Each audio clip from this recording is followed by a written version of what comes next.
رسول اکرم صلی اللہ علیہ وآلہ وسلم نے فرمایا، ابلیس کا تخت پانی پر ہے، وہاں سے وہ اپنے لشکر روانہ کرتا ہے۔ اس کے نزدیک سب سے زیادہ پسندیدہ شیطان وہ ہوتا ہے جو سب سے زیادہ لوگوں میں فتنہ ڈالتا ہے۔ اس کے لشکر میں سے ایک آ کر کہتا ہے، میں نے ایسا کیا۔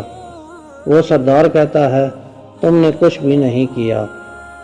پھر ان میں سے ایک آ کر کہتا ہے، میں نے ایک میاں بیوی کے درمیان جھگڑا کرا دیا ہے۔ وہ اس کو اپنے قریب کر کے کہتا ہے، ہاں تم نے بہت اچھا کام کیا ہے، اور اس کو گلے لگا لیتا ہے۔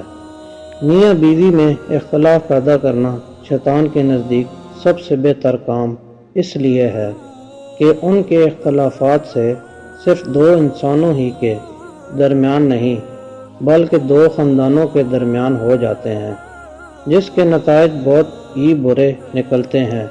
لہٰذا میاں بیوی کو ایسے موقع پر اعوذ باللہ من الشیطان الرجیم پڑھنا چاہیے۔